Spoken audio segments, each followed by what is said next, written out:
Good morning dear student. आप सब अच्छे होंगे उम्मीद करती हूँ।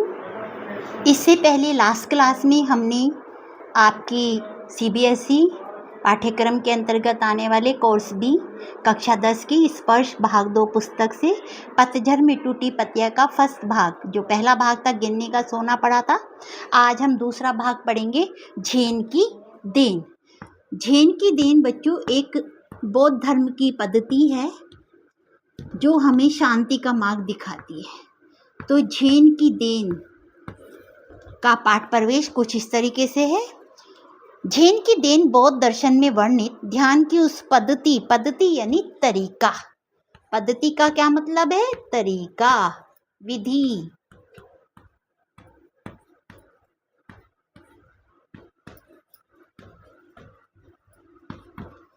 विधि पद्धति है जिसके कारण समाज के लोग आज भी अपनी व्यस्तम दिनचर्या के बीच कुछ चैन भरे पल पा जाते हैं। आज भी जब हम जो बिजी होते हैं ना इतने, उसमें से किस तरीके से अपने मन को, अपने दिमाग को शांति प्रदान करें, वो तरीका कौन सा है, वो आज हम इस पाठ के माध्यम से सीखेंगे बच्चों। झेन की देन कि जापानियों को ये क्या वरदान मिला है जो वो इस तरीके से काम करने के लिए लायक बने हैं। जापान लेखक जो हैं जापान की यात्रा के लिए गए और वहाँ पर उन्होंने, रविंद्र केलेकर लेखक हैं इसके, तो जापान में उन्होंने एक मित्र से पूछा यहाँ के लोगों को कौन सी बीमारियाँ अधिक होती हैं? मानसिक। उन्होंने जवाब दिया यहाँ के 80% लोग मनोरुग्ण हैं, यानी 80% लोग मन से बीमार हैं। इसकी क्या वजह है? कहने लगे हमारे जीवन की रफ्तार बढ़ गई है। यहाँ कोई चलता नहीं, दौड़ता है, कोई बोलता नहीं, बकता है। बच्चों, जब हम ज़्यादा बोलते हैं तो ऐसा लग रहा है बक रहे हैं। आधी बातें सामने वाला सुनता है, आधी नहीं सुनता है, और हम सोचते हैं इतना काम है, ये भी करना है, वो भी करना है, तो जल्दी जल्दी कहें और अपना दूसरा काम करें।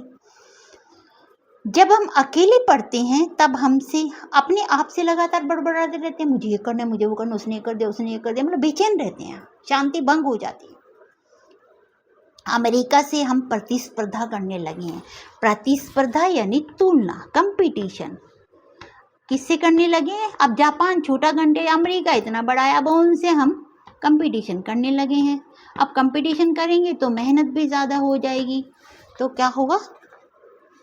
1 महीने में पूरा होने वाला काम 1 दिन में ही पूरा करने की कोशिश करते हैं कि 1 महीने में काम पूरा हो रहा है तो उसे 1 दिन में करेंगे तो सही मेहनत तो करेगी, फिर ज़्यादा मेहनत करनी पड़ेगी हमें, तो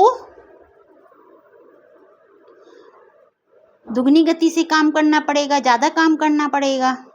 वैसे भी दिमाग की रफ्तार हमेशा तेज़ ही होती है, हमारा दिमाग तेज़ चलता है, उसे स्पीड का इंजन लगाने पर वह 1000 गुना अधिक रफ्तार से दौड़ने लगता है ना। जैसे हैंडपम्प से हम पानी खींचते हैं, आराम से पानी आएगा, और उसी पानी के लिए हम मोटर लगा दे तो कितनी तेज़ गति से पानी आएगा, बिना एफर्ट के पानी आएगा।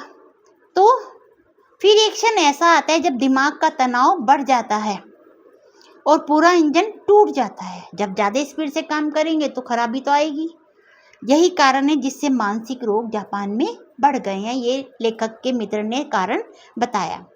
शाम को वह मुझे एक टी सेरेमनी में ले गए। टी सेरेमनी एक चाय पीने की विधि है, जापानी में उसे क्या कहते हैं? चा नो यू। चाय पीने की विधि को क्या कहते हैं? चा नो यू।